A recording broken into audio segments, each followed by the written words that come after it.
and welcome to Cook with Gerry. Today we are going to make a snack that is so popular all over Sri Lanka. And what's amazing about this snack is that you can put any sort of filling you want in it. So today what we're doing is we are going to put a caramelized onion filling in this snack. The snack is called Seni Sambol Paan, Seeni Sambol being the caramelized onion. And to start it, we are going to make the dough. Remember, there's multiple steps, so I'll take you through all of them. So I have here 450 grams of plain flour. Now, if you can get strong flour, which is what's used for making bread, even better. But since I don't have that, I'm using plain flour and half a tablespoonful of wheat gluten. To that, I add milk, butter, salt and sugar into the mixture.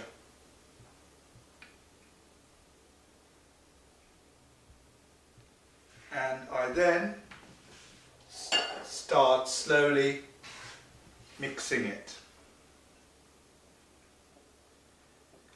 Once most of the basic fluid's been absorbed, I'm going to add 7 grams of fast-acting yeast. Now this doesn't need to be started as traditional yeast do. This can go straight into the recipe.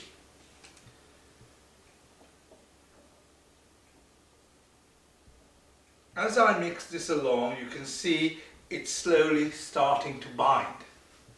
To this, I add some water. Now I have got approximately 200 mils of water in here. I won't add all of it at the same time, just a little bit at a time, helping me to absorb the water. And by the way, the water is really chilled.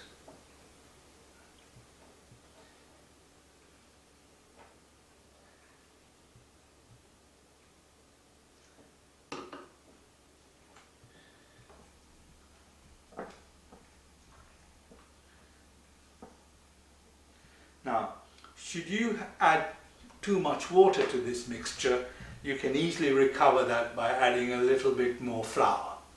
But try not to do that. We want to keep the proportions the same.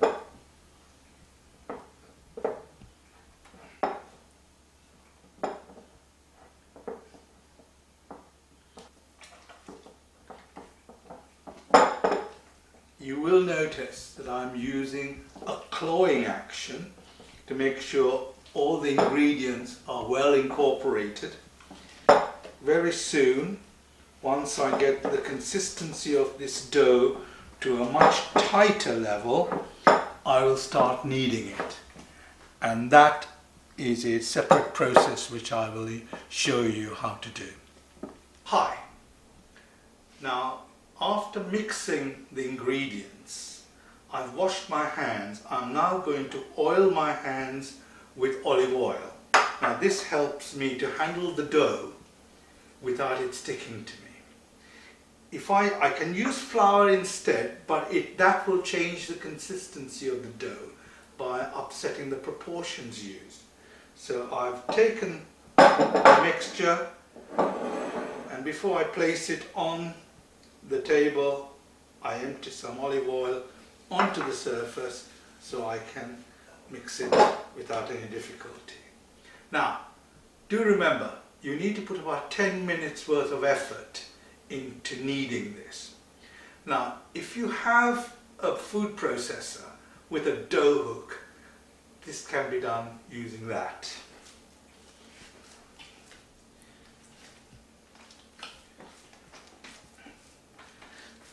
So a bit of real effort will ensure that your dough rises beautifully. The inside will be well distributed. Remember, we are going to be doing this twice. The first is called the rise. The second is called the knocking back. And we are going to do the knocking back. We are going to do the knocking back on a slightly different basis to a normal baker. So here we are. See how elastic the dough is and how well it's mixing in. So a good 10 minutes of kneading will make sure that you get a good rise.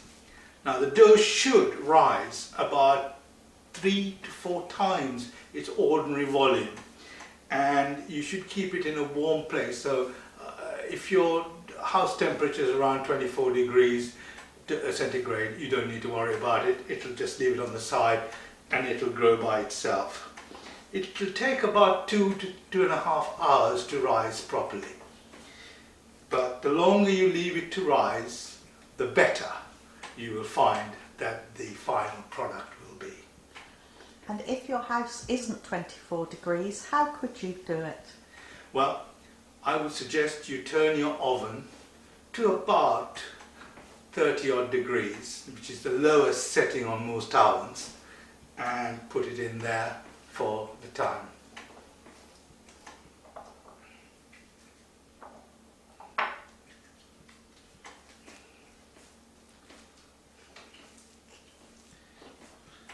So, I'll now be kneading this dough for just about 10 minutes. All I now have to do is to take a clean dish, use some olive oil to make sure it's properly oiled all the way around so I can get it out afterwards.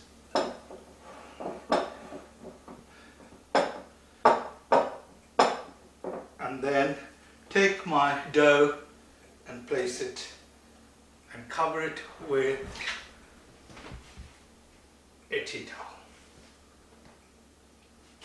Hi, before we start with part 2, these are some of the ingredients that you will need for the second part of the caramelized onion preparation. So read the instruction list carefully and you will have some great fun. Hello and welcome back to part 2 of our fantastic canapes, which is Seeni Sambol Buns. So to start with, I have 4 tablespoonsful of rapeseed oil. This is a really nice oil and it behaves itself at high temperatures. I gently warm this up, and into this, as it warms up, I add 500 grams of onions. Now, this seems to be an awful lot for the buns we're making, but the reason I'm able to do this is because once I make this caramelized onion chutney, if you like, I can keep it in the fridge and have it with cheese on toast or my next rice and curry. So as it goes in there, we let it go gently. So, as our onions gently cook down and become more and more translucent, I'm going to add 2 tablespoonsful of tamarind concentrate. Now this behaves like tar, but adds an amazing flavor to this dish. And last but not least is the chili. Now I like mine quite strong, and as a result there are 3 tablespoons of chili powder in this dish. So once these are all in, they're cooked down, and remember, this is completely vegan. There are no animal products in it. So what is really important in all of this is you must keep stirring the onions and the rest of the ingredients, otherwise it is very likely to catch the bottom of the pan. And the very last ingredient to go in is sugar.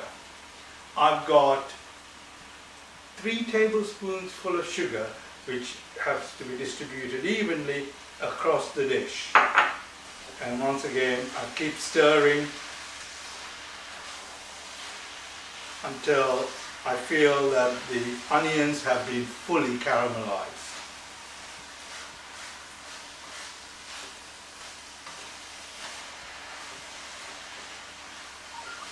So as we fry these onions, they start going darker and darker.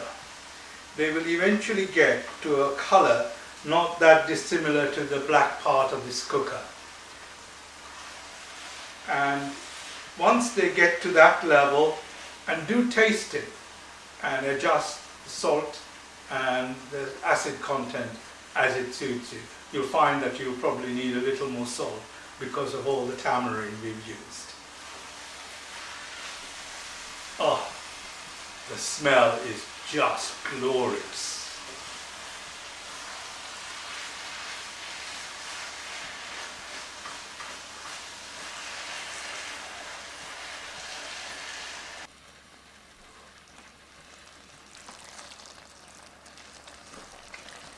Here you see the highly caramelized onions, and we simply let it cook a little longer and take it off the heat to let it cool down. The onions have caramelized beautifully, but before we can use it as a filler, we must remove the cardamom pods and the cinnamon sticks. Hi, and now that the dough has just about grown in size by 3 times its original volume, I'm going to do what bakers call knocking back. That means removing any extraneous air out of the mixture and making sure that the dough is evenly risen. So let me take this out. As you can see, I've greased I've floured the area, and I slowly start giving it a nice knocking back.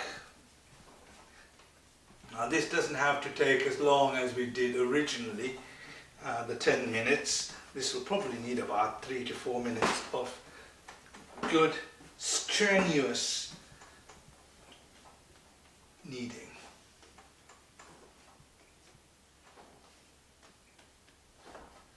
We have now knocked back the dough and divided the dough into equal portions. And you get these little balls, which you first of all make into a perfect ball, and then start squashing them so that the center of the ball is slightly thicker than the edges. Okay. Into this we put a teaspoonful of caramelized onion. Okay. It's really important that this onion is at room temperature. Then we bring over the top and crimp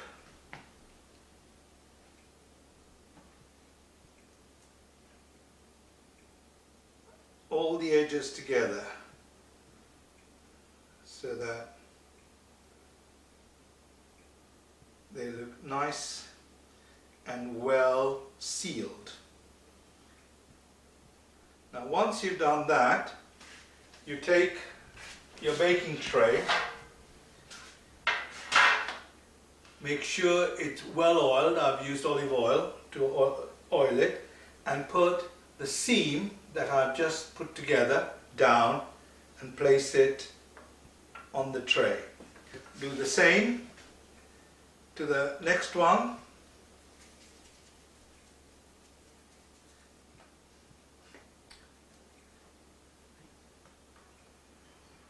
Remember, the center is slightly thicker than the edges.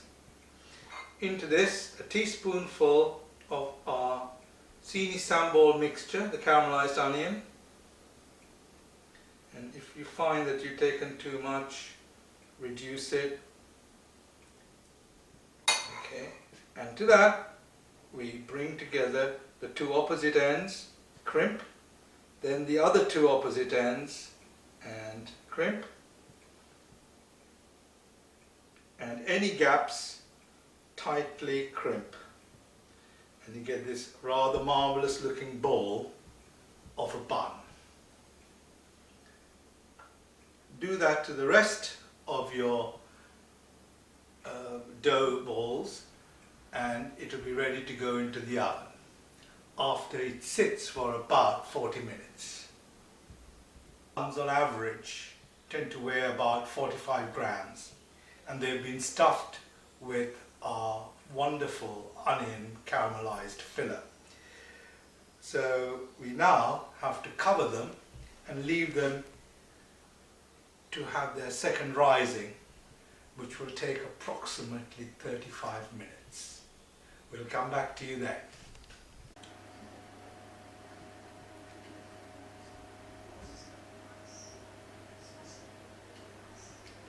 Hi, as you can see, the buns have had their second rising.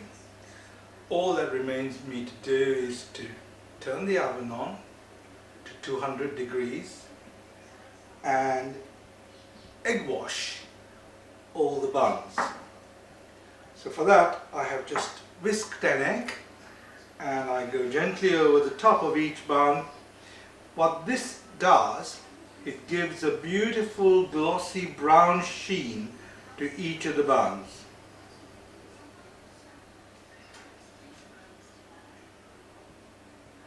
These have just come out of the oven.